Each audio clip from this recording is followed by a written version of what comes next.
제 이름은 입니다. 그리고 제 전공은 학생들에게 를 가르치고 있고 또 작년에 유명했던 영화 있죠. 론이라고 강의하고 있습니다.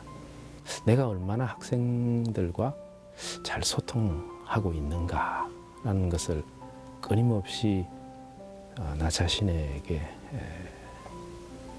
되묻곤 한데 글쎄 가끔 학생들이 강의가 끝났을 때 진심이라고 느껴지는 박수를 이렇게 쳐줄 때는 내가 오늘 좀 소통을 했구나 그런 생각이 들기도 하고 또 몇몇 학생이 졸고 있는 것을 보면 내가 소통을 잘못하고 있구나 그런 생각을 하기도 하죠. 매우 직접적으로 나 자신을 평가하는 방법이기도 합니다. 삶의 주변에서 작은 것에도 감동을 느낄 줄 아는 그런 감각과 시각을 가질 수 있다면 우리는 충분히 우리의 인생의 길들을 감동의 길로 만들 수 있고 행복한 길로 만들 수 있을 것이다. 저는 그렇게 생각합니다. 그 이야기를 좀 젊은이들과 나누고 싶어요. 오늘 우리의 만남이 작은 감동의 만남이 될 수 있다면 우리가 서로 얼마나 행복할까 그렇게 생각합니다. 우리의 만남이 그런 행복한 감동의 만남이 되었으면 좋겠습니다.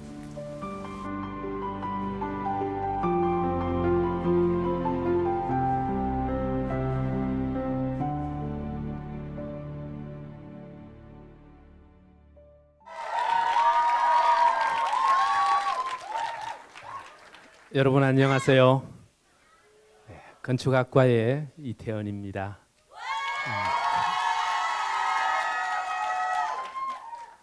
네, 감사합니다. 제 사랑하는 팬들이에요. 혹시 커뮤니케이션 디자인 학과 친구들 와 있나요? 혹시 와 있으면 네, 어두워서 잘 안 보이는 것 같은데 네. 혹시 커뮤니케이션 디자인 학과 친구들이 왔다면 제가 김영한 교수가 아니라는 거 꼭 좀 얘기해 주고 싶었습니다. 우리 건축학과 학생들도 제 아래층에 있는 저하고 비슷하게 수염이 난 교수님한테 전줄 알고 아직까지도 인사하고 있는 학생들이 계시죠. 인사 잘하는 거 좋습니다. 그런데 인사하고 난 다음에 지나가면서 아니네 이렇게 절대 얘기하지 말기 바랍니다.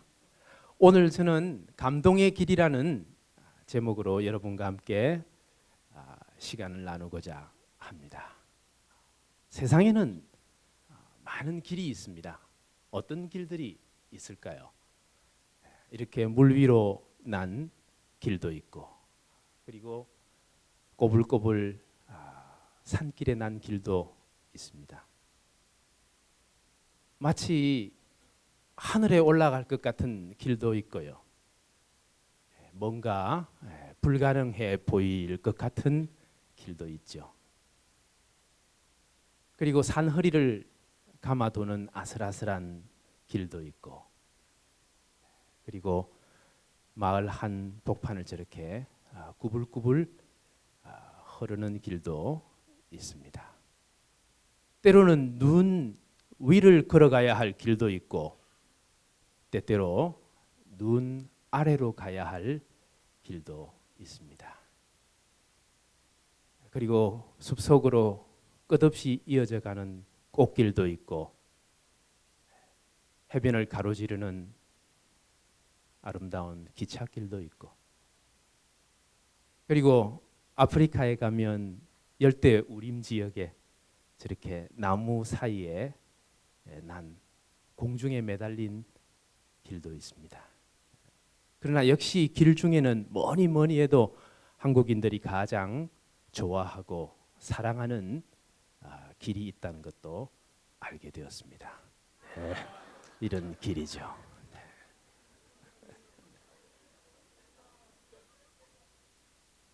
우리 주변에는 큰 감동의 이야기들이 많습니다. 역사책을 훑어보면 그렇죠. 위인전을 보아도 감동의 이야기들이 참 많이 있습니다. 너무 많은 감동적인 큰 이야기들이 있어서 저는 오늘 말을 탄 한 남자와 말을 탄 한 여자의 이야기만 나누고자 합니다. 우리 고등학생들이 이 사진을 보면 포스가 쩐다 쩔어 뭐 이렇게 얘기하더라고요. 누구죠? 영화 배우 유덕화 말고 삼국지에 나오는 영웅 조자룡입니다. 정말 포스 있게 보이죠? 조자룡은 장판 싸움에서 말을 달리면서 단신의 몸으로 적진에 고립되어 있는 죽은 유비의 아들과 부인을 구출하기 위해서 뛰어들어갑니다. 그리고 수많은 군사들을 베고 유비의 아들인 유선을 품에 안고 적진을 탈출합니다. 그리고 유비의 앞에 와서 무릎을 딱 꿇습니다. 죽은 저를 벌해 주십시오. 부인을 구하지 못했습니다. 사력을 다해서 주군의 아들을 구해온 장수가 주군의 앞에 무릎을 꿇고 하는 말이 상이 아니라 벌을 달라는 것입니다. 얼마나 감동적인 이야기입니까? 그릇이 큰 유비는 이 충직한 장수의 말을 듣고는 더 큰 감동으로 보답합니다. 조자룡이 내민 아들을 받아서 땅바닥에 던져버리죠. 못난 아들놈 하나 때문에 내 가장 훌륭한 장수를 잃어버릴 뻔했구나. 우리 집사람이 같이 그 영화를 보다가 눈물이 걸성해지면서 남자들의 세계란 참 멋있다. 여러분, 여학생들 옆에 있는 남학생들을 한번 보세요. 옆에 있는 남학생들이 바로 그런 감동의 인물들입니다. 보통 사람들이 아닙니다. 남학생들을 위해서 박수 한번 쳐주세요.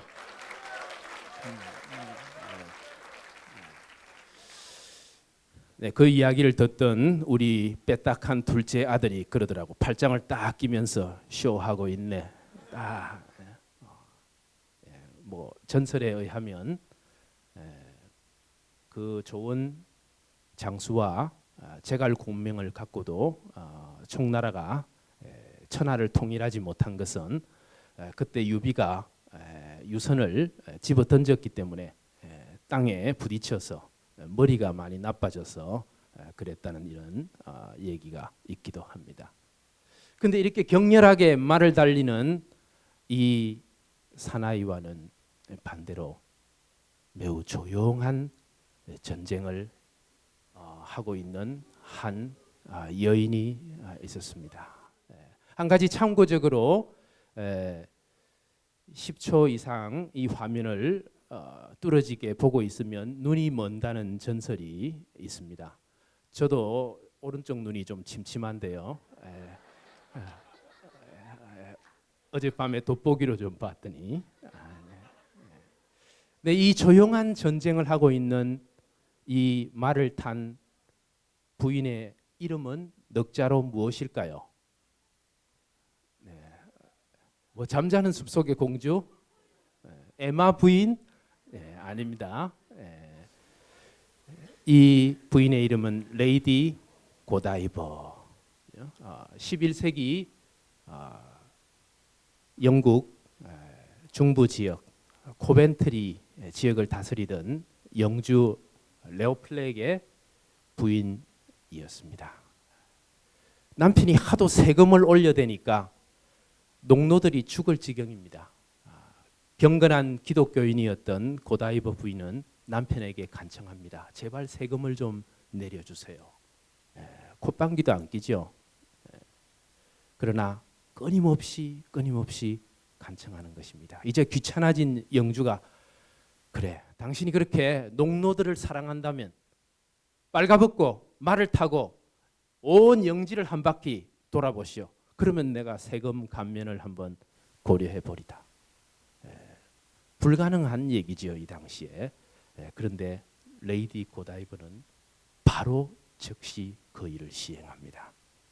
그리고 이 소식을 들은 마을 주민들은 영주 부인의 이 거룩한 뜻에 보답하기 위해서 영주 부인이 알몸으로 마을을 도는 동안 아무도 밖에 나가지 않기로 결심합니다.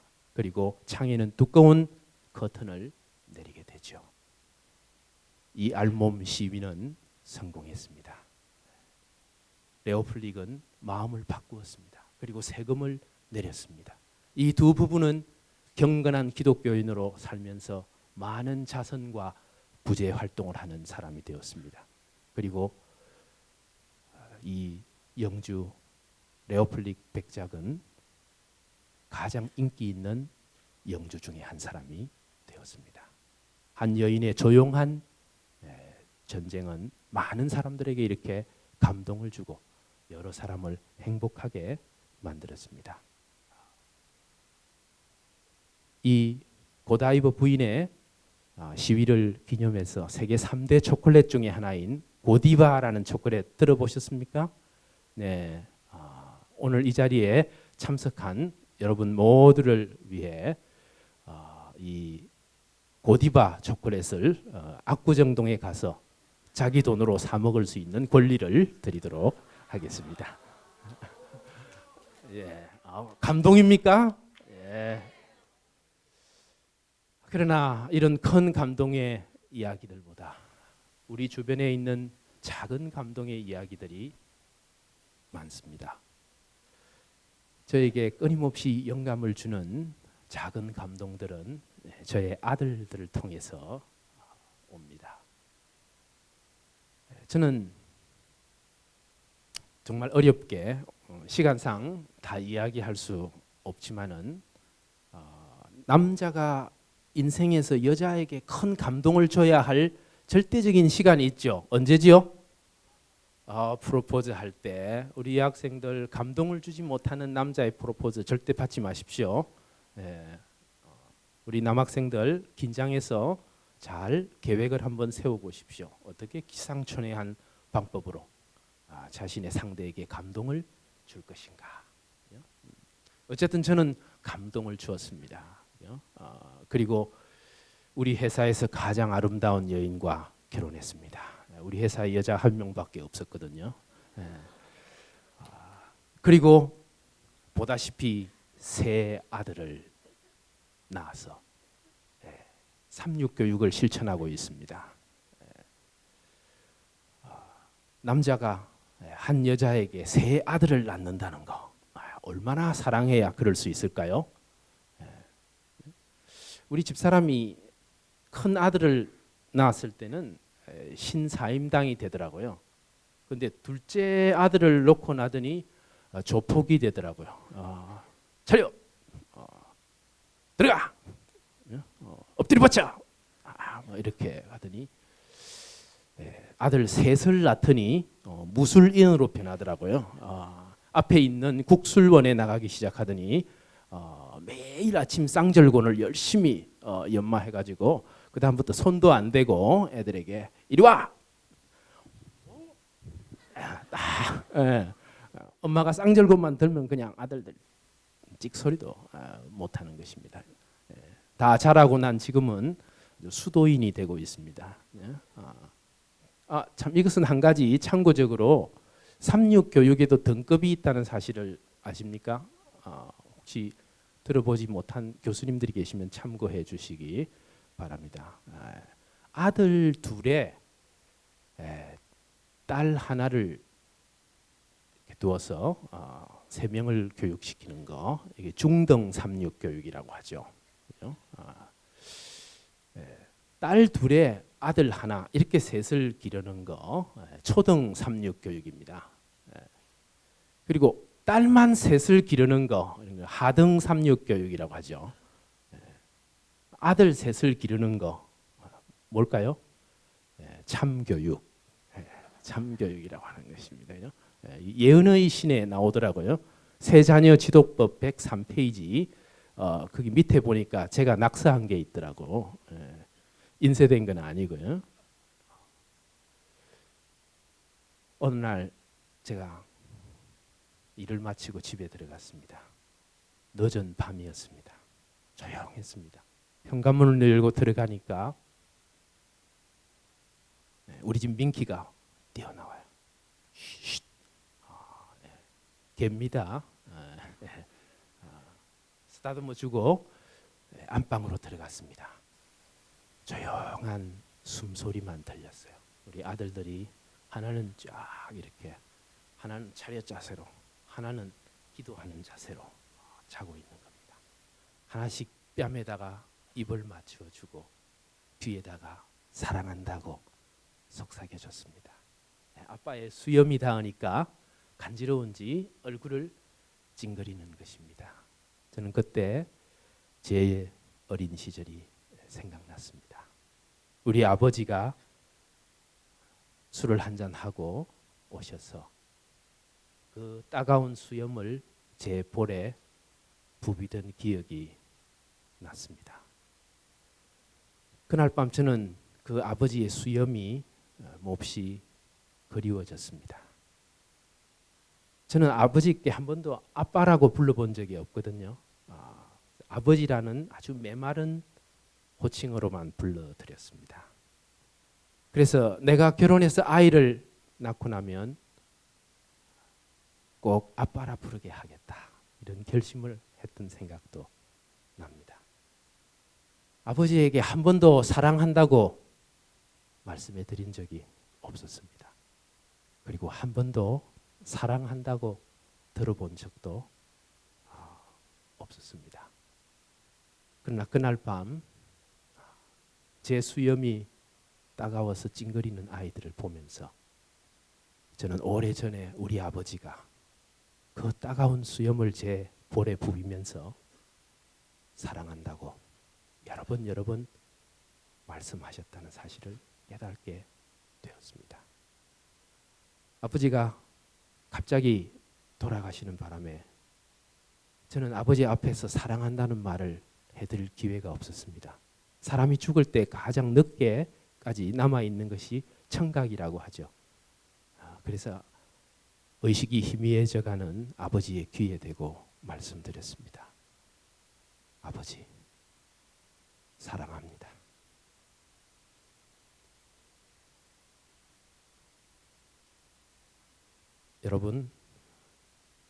여러분이 사랑한다고 말할 수 있을 때 사랑한다고 고백하시기 바랍니다. 여러분의 부모님들에게 사랑한다고 말씀해 드리세요.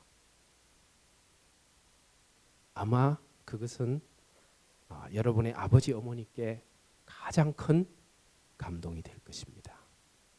오늘날과 같이 어려운 시대에 여러분이 사랑한다는 말을 해드렸을 때 그분들에게 여러분의 말은 가장 큰 위로와 용기가 될 것입니다. 사랑한다고 말할 수 있을 때 꼭 사랑한다고 말씀하십시오. 우리 애들이 개를 매우 좋아하거든요. 강아지를. 근데 강아지가 없었어요. 근데 소문을 들으니까 우리 학과 홍순명 교수님 댁에 개가 한 마리 들어왔다는 겁니다. 유기견인데 이름이 민키래요. 민키. 그래서 제가 우리 홍순명 목사님께서 주시겠다고 개를, 그래서 가지러 갔죠. 보니까 마당 한 구석에 민키가 있는데 색깔은 약간 잿빛이라고 할까요? 약간 누르끼리하기도 하고 그런 잿빛 나는 개였습니다. 그래서 집에 데리고 와서 강아지 샴푸로 한 3번쯤 씻겼죠. 씻기고 나니까 그게 흰 개더라고요. 얼마나 아이들이 좋아하는지.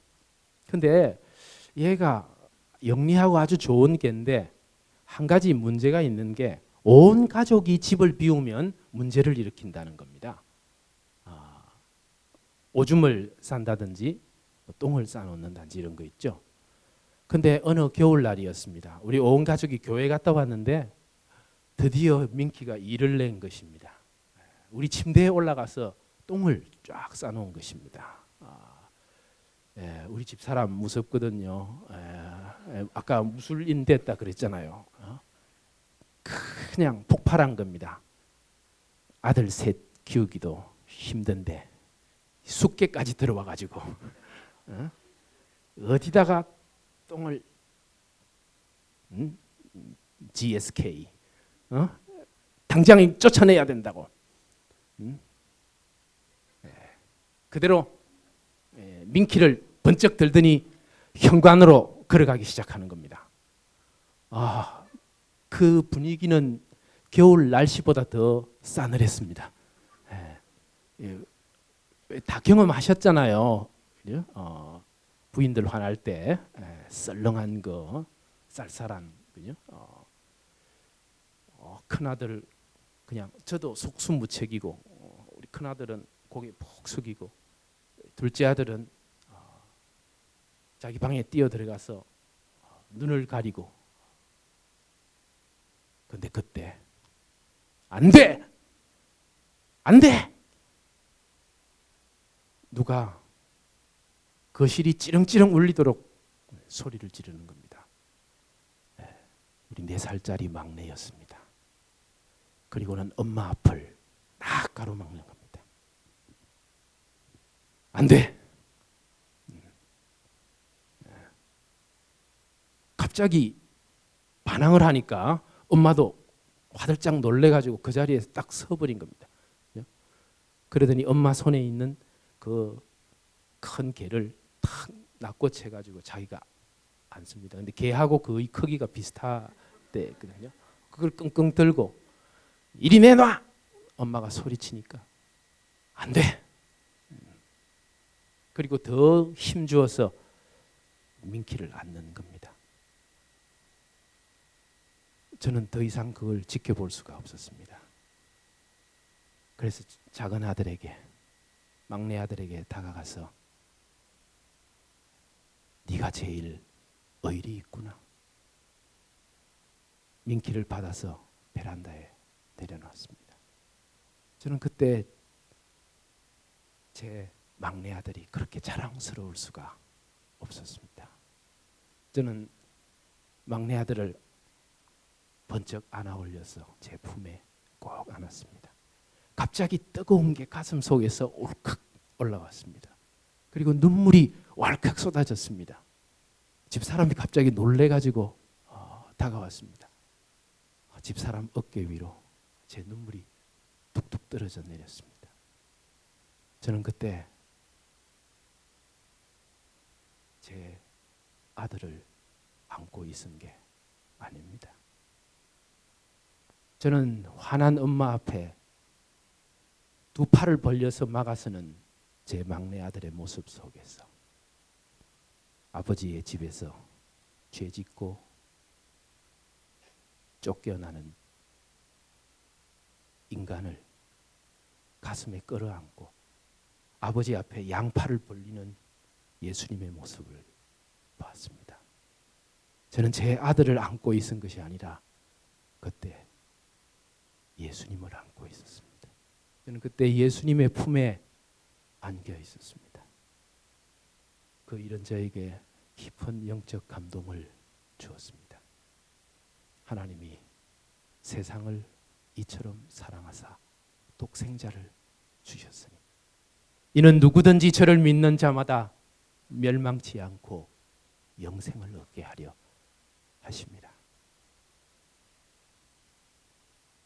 사랑하는 여러분, 하나님께서 여러분의 모든 허물들, 우리 모두가 지은 모든 허물들을 용서하시기를 원하십니다.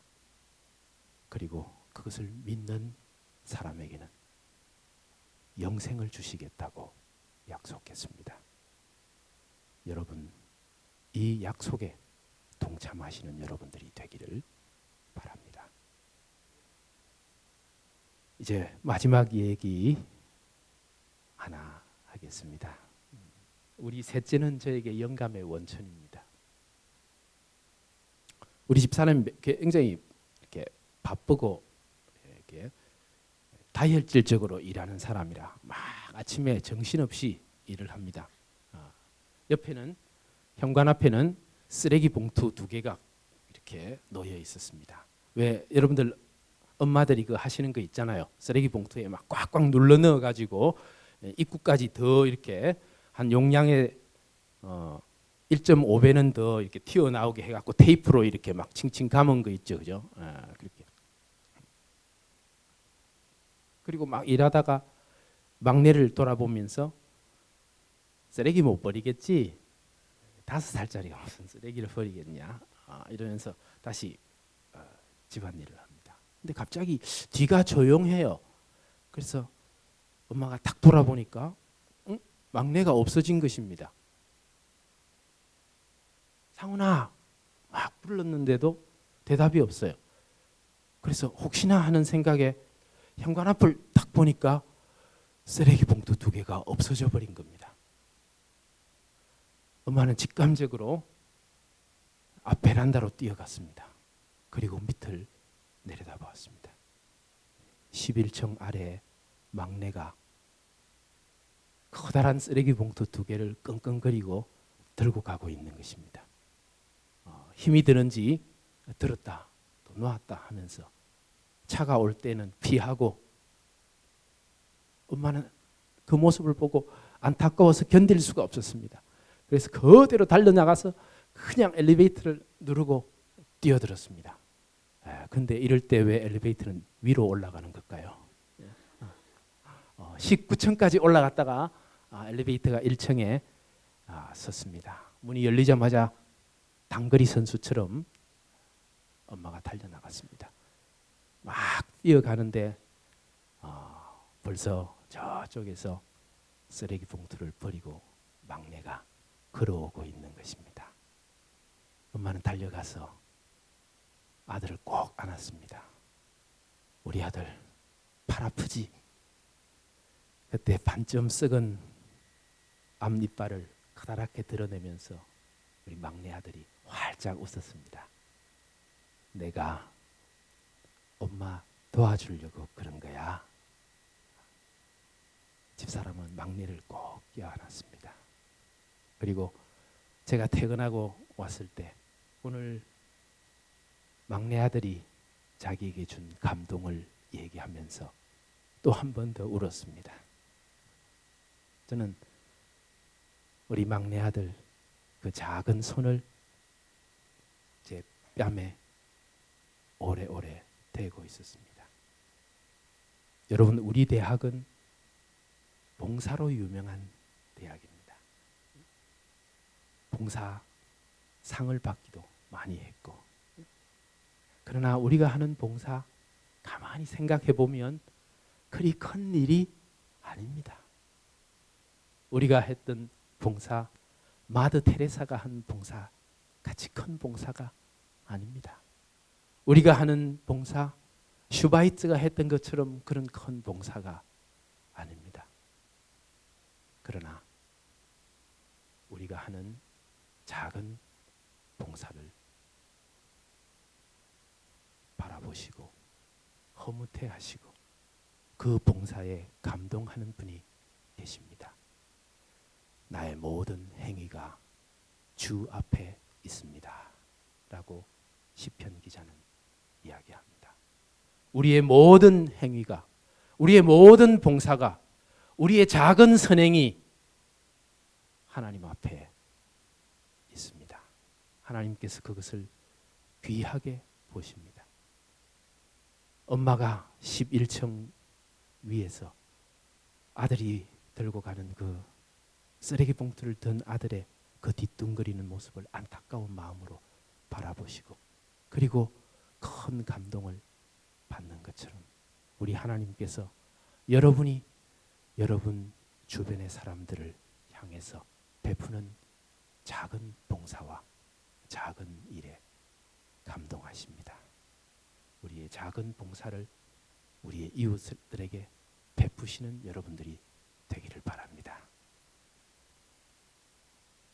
한번 정리해 볼까요? 우리 주변에 많은 감동들이 있습니다. 작은 감동에 예민하게 우리의 마음을 열어보십시오. 여러분들의 인생의 모든 길이 감동의 길이 될 것입니다. 말할 수 있을 때 사랑한다고 말하십시오. 청춘의 때 바로 지금 예수께서 여러분에게 주시고자 하는 감동을 받아들이시기 바랍니다. 그리고 살아가면서 남에게 작은 감동을 주는 여러분들이 되시기를 바랍니다. 우리 캠퍼스는 꽃이 한창입니다. 아름답고 크고 화려한 꽃들이 여기저기 피어 있습니다. 그러나 우리 캠퍼스에서 가장 화려하고 가장 아름답고 가장 큰 꽃이 어떤 꽃인지 여러분들은 아십니까? 바로 여러분들이 그 꽃들입니다. 여러분들이 이 캠퍼스에서 가장 아름답고 가장 크고 가장 화려한 꽃들입니다. 아무쪼록 이 아름다운 봄날에 이 기도주일에 하나님께서 여러분에게 주시고자 하는 감동의 비를 마음껏 심령으로 받아들이셔서 이 캠퍼스의 가장 아름다운 꽃이 아니라 하늘의 가장 아름다운 꽃들로 활짝 피어나게 되시기를 바라면서 저의 특강을 마치겠습니다. 감사합니다.